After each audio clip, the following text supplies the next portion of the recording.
Hello guys आं सिमान दिनै महाभारतनि मोनसे फिसा गोनांथार घटना खोन्थानो सानदों। बेनो जाहैबाय महाभारतनि जुद्धआ जेला सोलिगासिनो दङमोन, पितामह भीष्मआ कौरबनि जानानै जुद्ध नांदोंमोन, दावहायाव बाहागो लादोंमोन आरो श्रीकृष्णआ पान्डबनि जानानै दावहायाव बाहागो लादोंमोन। श्रीकृष्णआ एसे सारथि हिसाबै, अर्जुननि सारथि हिसाबै।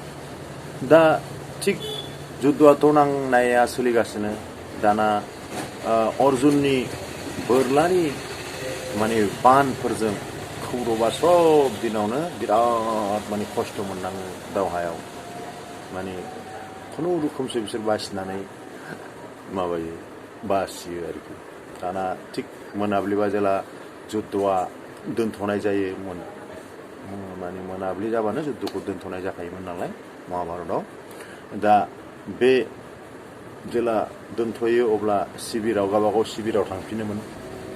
दा जेब्लानो शिबिरनिफ्राय थाङो, दुर्जधन आरो बिनि बिदा फंबाय आरो जायफोरा कौरबजों दावहा नांदोंमोन, बिसोरो जयै सावरायोमोन। आरो दुर्जधना बिसेसकरि सब समय पितामह भीष्मखौ बुङोमोन जे नोङो जोंजों दावहा नांदों थिगैनो, खिन्थु नोङो फुरा नोंनि जे सक्ति, बे सक्तिखौ बाहायनानै नोङो दावहायाव बाहागो लायाखै होननानै पितामह भीष्मखौ बिथाङा बुङोमोन। तखन नोङो बधय पान्डबजोंसो सापर्ट बिदिसो नुयो नोंनि दावहा नांनायखौ होननानै बुङोमोन। आरो बिदि फ्राय दैलि बुङो, सानसेखालिबो बुंनो नेगासिनो दं पितामह भीष्मखौ। ओमफ्राय पितामह भीष्मखौ बुंनो मोननाय लोगो बे खोथाफोरखौनो बुंबाय। तखन पितामह भीष्मआ प्रतिज्ञा लाबाय बिसोरनि सिगाङाव जे आं गाबोन पान्डबखौ बुथारजोबगोन, गावथारजोबगोन। बेनिफ्राय दाना दुर्जधनाथ' सै खुसि, भीष्मआ बिदि बुंबाय नालाय। दाना ओरै थांनानै गावसोरनि बिदा फंबायफोरजों रायलायहैबाय। दाना बिदिनो बेरायलायलाय दाना पान्डबनि बिसि द्रौपदीयाबो खोनाबाय। द्रौपदीया खोनानाय लोगो लोगो गावनि फिसायफोरखौ अखानायै दावहायाव पितामह भीष्मआ गावथारसिगोन बेखौ खोनानानै बिराद सिन्था जाबाय द्रौपदीयाथ'। दाना बे श्रीकृष्णनाव माबार थांबाय, श्रीकृष्णनि आश्रय जायगायाव। दाना श्रीकृष्णखौ थांनानै द्रौपदीया खुलुमहैबाय जे प्रभु, आं ओरै खोनादों जे गाबोन पितामह भीष्मआ आंनि फिसायफोरखौ, पान्डबखौ गावथारजोबगोन। नोंनि थाखायनोथ' जुद्धआ जादों होनबाय द्रौपदीया श्रीकृष्णखौ, प्रभु नों रैखा खालामदो होननानै। ओमफ्राय कृष्णआ बुंबाय, आंनि थाखाय बे दावहाया जायाखै, बियो मोनसे लेरखानायसो। बयबो बे दावहायाव बाहागो लादों, बे गासिबो बिस्रा लेरखानाय दं, बे दावहायाव बाहागो लानांगौ होननानै बुंबाय। तखन कृष्णआ बुंबावबाय, समस्याया जादों जेला बिनि समाधाना दंखाथारो, नोङो मोनसे खामानि मावनांगोन जाबाय आरो। दा बिदि बुंनायनि आगोल द्रौपदीया ओरै बुंदोंमोन श्रीकृष्णखौ, गासिबोनि समस्यानि समाधानाथ' नोंनि आखायावनो दङ प्रभु होननानै। तखन श्रीकृष्णआ बुंदोंमोन, नङा, बे नोंनि आखायावसो दङ। नों गाबोन नङा, दाहाय नोङो ओरैबायदि खालाम जाबाय आरोखि। दा एसे उनाव ओरैबायदि खालाम होनबाय, नों आंजों थौफा जाबाय। माहाय? पितामह भीष्मनाव थांबाय बिसोरो। थांनानै श्रीकृष्णआ द्रौपदीखौ जेरै फोरोंदों बिदि खालामबाय। बेनो जाहैबाय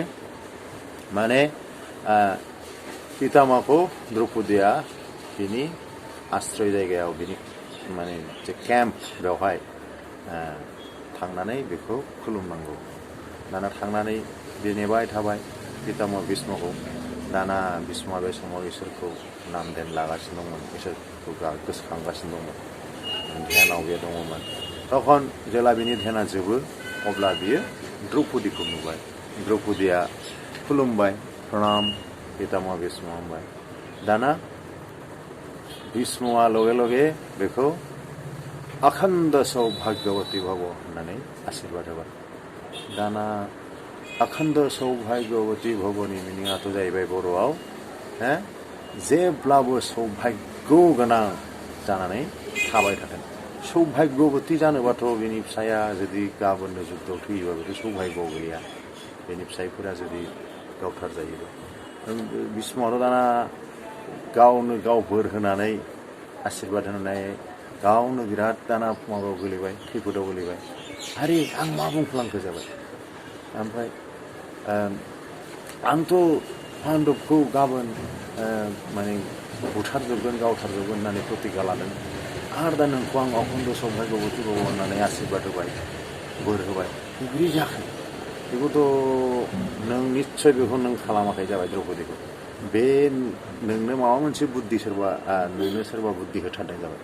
ओमफ्राय द्रौपदीया होनबाय औ आंथ' बेखौ खालामाखै, आंनो श्री कृष्णआ प्रभु श्री कृष्णआ आंनो बे खामानिखौ मावनो थिनदों जाबाय। लेंहर प्रभु श्री कृष्णखौ जाबाय, ईश्वरखौ लेंहर जाबाय।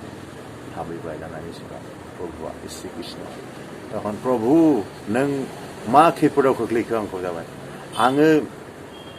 आङो पान्डबखौ आङो गाबोन माने बध खालामजोबनायनि आङो प्रतिज्ञा लादों। दा आं बिसिनि बिसिनि सिगाङावनो आङो अखन्द सौभाग्यवती भव होननानै आशीर्बाद होबाय। मा जानांगौ दा? बोरै लाखिनो हाबावनांगौ आं दा बे माबाखौ? ओमफ्राय दाना श्री कृष्णआथ' बुंबाय माने आशीर्बाद होबाय जेला बे मोनसे श्री कृष्णनाथ' बे मत्लबैनो थांखानाय ना, बे जाहाथे बिदि द्रौपदीखौ आशीर्बाद होयो बेखौ फालिनांगौ, बेखौनो बे साननानै थांखानाय। दाना भीष्मआथ' बुजिखाबाय। भीष्मआ होनबाय आरो तखन पान्डबफोरखौ लेंहरनानै पान्डबआबो फैजोब्बाय। ओमफ्राय अर्जुनखौ बुंबाय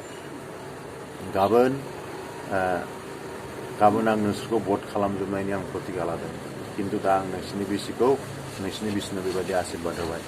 दा आं मा खालामनो जाबाय। ओमफ्राय दाना अर्जुनखौ बुंबाय नोङो गाबोन आंखौ दावहाथिलियाव बोरलाजों गावथार जाबाय। अर्जुना होनबाय आंथ' नोंथांखौ बोरै गावथारनो हानांगौ, आंथ' नोंथांखौ गावथारनो हाया जाबाय।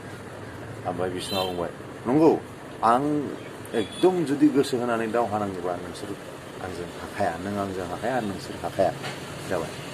दा आरो आं बिनिनो प्रतिज्ञाबो लादों। दा खिन्थु माने बे प्रतिज्ञाखौ जुदि भंग खालामनांगौबा आंहा ओरै नोंसिनि बिसिनाव आशीर्बादबो आं जिहेतु बोरबो होबाय, होमबाथ' आङो बे प्रतिज्ञाखौ आं जेरैखिजाया भंग खालामनांगोन। ओंखायनो नोंसोर गाबोन दावहायाव आंखौ गावथारनोब्ला नोङो अर्जुनखौ बुंबाय सासे हिन्जाव दावहायाव लाबो जाबाय। दाना बिसोर बुंबाय दावहायाव सोर हिन्जावखौ मोननांगौ जाखो, सोर हिन्जावा दावहायाव थांनांगौ जाखो जाबाय। ओमफ्राय नोंसोर जे सिखोन्दी बुङो बियो सिखोन्दिनिसो, आं सिखोन्दिनि होनो बेखौ जाबाय। बियो हिन्जाव रुपैसो जोनोम जादों बियो जाबाय।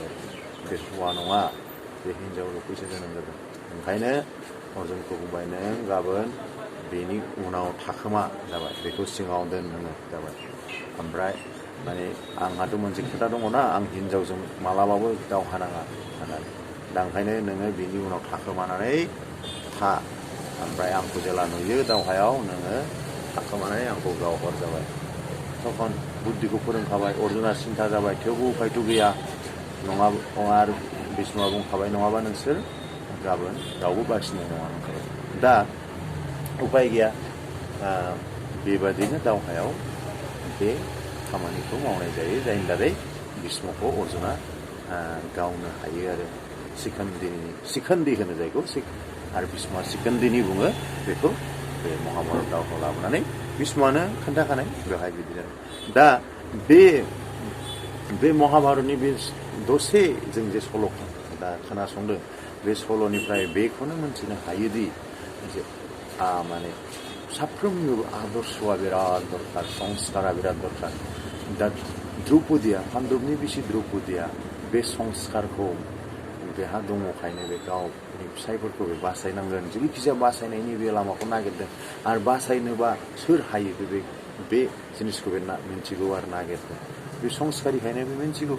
बेनो जाहैबाय श्री कृष्णआ माने इसोर नालाय बियो बासायनो हागोन बेखौ द्रौपदीया मिन्थिखागौ जायनि थाखाय बे श्री कृष्णनि खाथियाव बियो आरज गाबैदों फिसायफोरनि जिउखौ माने रैखाथि होनो थाखाय दा श्री कृष्णआ बेनो लामा होबाय बे संस्कारी हिनजावखायनो बे जिनिसखौ मावना लानो रोंदों बेनिफ्राय कौरबनि बिसिफ्राबो जुदि बिदि संस्कारी मोनबा माने बिसोरबो भीष्मनाव बेबायदि फिसायफोरनि जीबनखौ दीर्घायु खालामनो थाखाय जिउ गोलाव खालामनो थाखाय बिसोरो भीष्मनाव आशीर्बाद लानो हायो मानोना भीष्मनि मोनफ्रोम खोथायानो माने जाफुङो बेनि खोथाया बेखार थाङा दा बेखायनो बेनाव बे आशीर्बादखौ बिसोर लानो रोङोमोनबा बिसोरनि फिसायफोरनि जिबनाबो हयथ' जिउआ गोलाव जागौमोन दा जोङो बेखायनो बे जिनिसखौ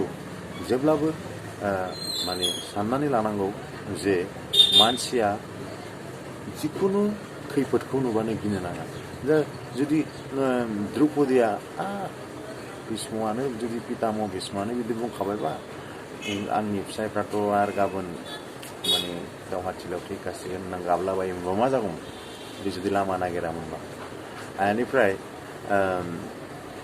अर्जुन मोनहाबो पितामह भीष्मआनो बुंबाय आरो मा जाबावनो जों थैखासिगोन बिदि सानोमोनबा नङा बिसोर नाजादों दा ओंखायनो नाजायोबा जिखुनु समयसानि समाधानखौ जोङो नागिरनानै मोननो हायो आरो जोङो देरहासारबो जानो हायो एसेनोसै गोजोन्थों नोंथांमोनहा बे चेनेलखौ साबस्क्राइब खालाम लाइक खालाम शेयार खालाम गुरै खालामनाय थाबाय